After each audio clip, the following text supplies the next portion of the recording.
Good morning.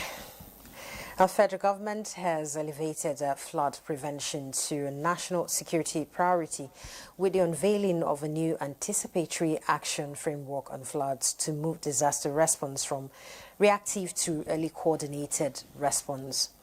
Vice President Kashim Shettima, during the official submission of the draft framework and consolidated budget by the Anticipatory Action Task Force at the Presidential Villa, said Nigeria must now believe in science and pursue a roadmap for disaster prevention.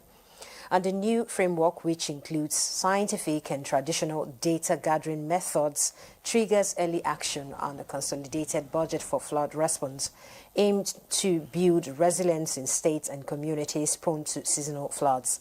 And the Vice President applauded President Bola Tinubu for his leadership on disaster preparedness, even as he also praised the Office of the National Security Advisor for coordinating the process.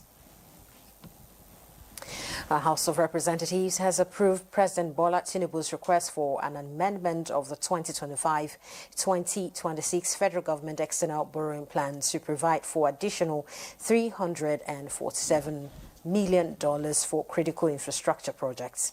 The approved loan request conveyed through the Minister of Finance and Coordinating Minister of the Economy, Wale Edun, is to address financial shortfalls in the federal government's external borrowing plan.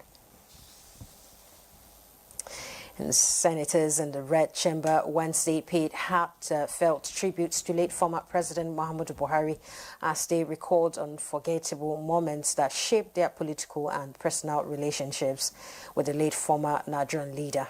This was during the special session held in honor of the former president who died on Sunday, 13th July 2025.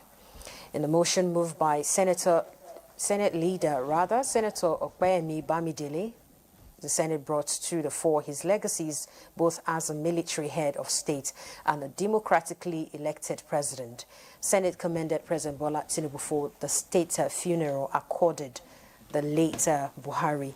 At the commencement of plenary, 4 senators from Akwa Ibom and Osun State, Aniekon Basi, Ekon Samson, Francis Fada Hunsi, and Olubiyi Fadeyi defected from the People's Democratic Party, PDP, to the All Progressives Congress, APC.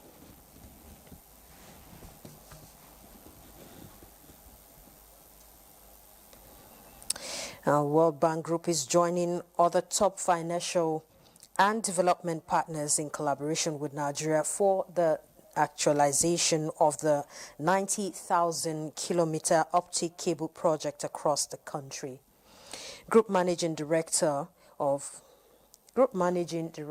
and Chief Financial Officer of the World Bank Group, Ashula Kant, and team met with President Bola Tinubu to discuss this area of partnership.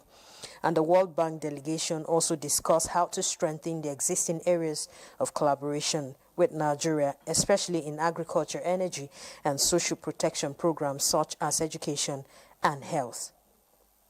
Our Minister of Communication and Digital Economy, Bosun Tijani, says this partnership is crucial, just as the digital infrastructure is equally central to the development of other critical sectors. Governors on the platform of the governing All Progressives Congress, APC, are currently meeting in Abuja, and the meeting is alleged to deepen consensus on the face of the national leadership of the party. The governors who started arriving at Imo State Lodge Asokoro around 4 p.m. immediately went into closed-door meeting. About 20 governors were seen entering the venue as at the time of this report. And the items on the agenda were not made public, but an unofficial source said it is not unconnected with the National Executive meeting of the party slated to hold on Thursday at the Presidential Villa. And security troops of Operation Hadinkai have foiled attacks on Mongono and Bita. Reports indicate that they neutralized the insurgents and recovered some arms. In other news, U.S. President Donald Trump has pulled his country out of the United Nations Culture and Education Agency, UNESCO. The country's withdrawal from the Paris-based agency founded after World War II to promote peace through international cooperation in education, science and culture will take effect from the end of next year. That's the news. Stay tuned for more on Good Morning Nigeria with Victor and Jumai.